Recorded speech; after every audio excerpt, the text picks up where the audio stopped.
Quand je déruche mes anciennes cassettes, je redécouvre mes images. J'en fais des vidéos, mais aussi des tableaux. Et le jour du vernissage de ma galerie, le public était enchanté, car il découvrait mes tableaux sur les plantes succulentes, les champignons et la flore de France. Et dès l'entrée, c'était le tableau de l'autoportrait du peintre, où, à l'ouverture de celui-ci, le public lui posait beaucoup de questions sur le cheminement artistique que le peintre a développé, car dans sa serre, il possède un adénium au besom, cousin du laurier rose, plante dangereuse qui peut être mortelle après consommation. L'histoire nous dit que sur l'arrière niçois, l'armée de Napoléon en a de très mauvais souvenirs. Et quand il en a fait son tableau, les pinceaux en tremblaient.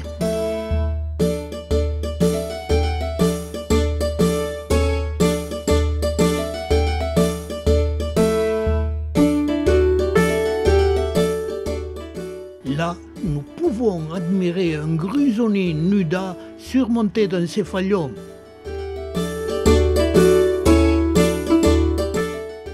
Quand il a créé son Neochilenia Woodsy aurea, il l'a trouvé trop pâle.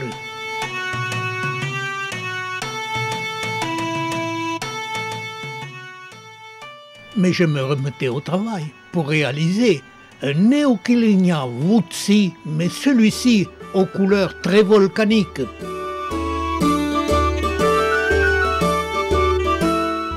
Avec ce Discocactus Woutersianus, dont le cratère volcanique crache de la larve florale chauffée à blanc.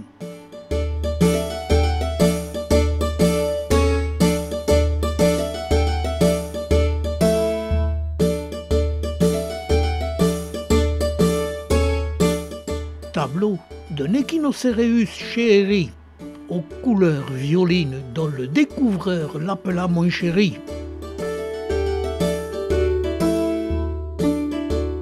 Ce dolichotelle momie étale ses pétales pour rappeler les insectes. Ce tableau du Cereus jamacarus est devenu l'emblème de toute la famille des cactacées.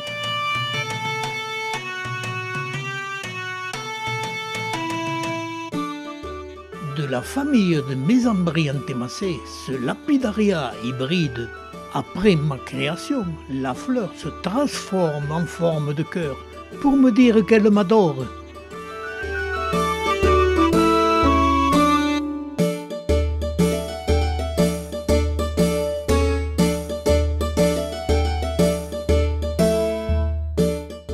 De la famille des Asclepiadacées, ce Oudia lugardi, sur la fleur, l'artiste lui a peint un nez car son odeur est insupportable.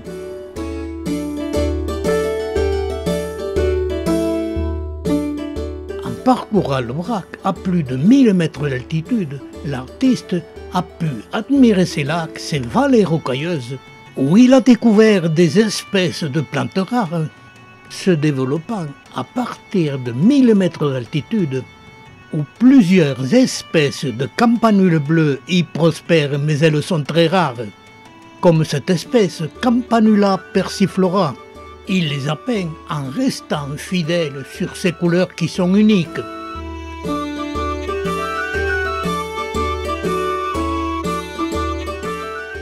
Toujours à 1000 mètres d'altitude, le Scilla bifolia, où les fleurs, elles aussi d'un bleu intense, ont émerveillé et émotionné le peintre, dont les pinceaux sont restés fidèles à la couleur de cette espèce.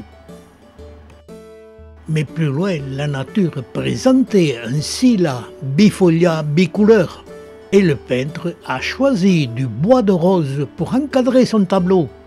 Et ce bois, qui nous vient du Congo, est lui aussi dévoré par les charançons. Toujours sur le plateau de l'Aubrac, il a pu admirer cette espèce de la famille des Borragiana, cet échinome vulgare, où normalement la fleur est bleue, mais elle a développé des fleurs blanches, ce qui a donné cette image unique.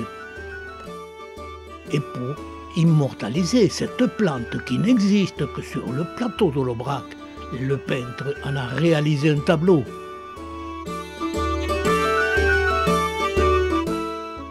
En parcourant l'Aubrac, que l'on pense toujours dénudé, il y a malgré cela quelques forêts.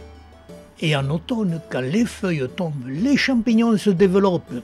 C'est le moment de parcourir ces bois où il a découvert une rareté, une couronne de champignons.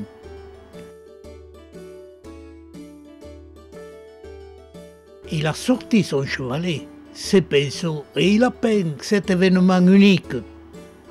Mais le plus merveilleux, c'est qu'il a été couronné de succès en pouvant assister à la naissance des bolets et du lys. Tout blancs dès qu'ils apparaissent en sortant de l'œuf, puis se développant en prenant de la couleur. Les bolets et du lys naissants sont le délice culinaire de notre peintre, et il les a peints pour en garder une image souvenir. Car ces récoltes furent couronnées de succès.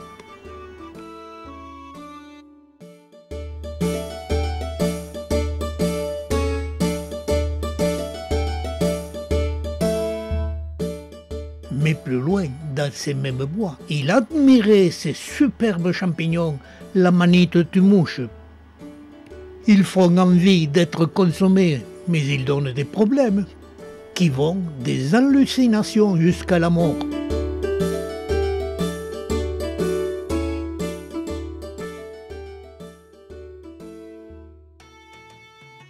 Et notre peintre a consulté son ami le petit chiot qui joue du pipeau, en lui posant la question « Qu'est-ce que tu en penses de tous mes tableaux ?»« Oui, c'est beau, mais c'est comme moi, tout est pipeau. Car les champignons t'ont fait dérailler, il est temps que tu ailles te reposer. Tu feras mieux la prochaine fois. » En général, la plupart des plantes citées, on peut voir leurs vidéos descriptives. Sur les playlists des plantes succulentes de la flore de France ou des champignons de France,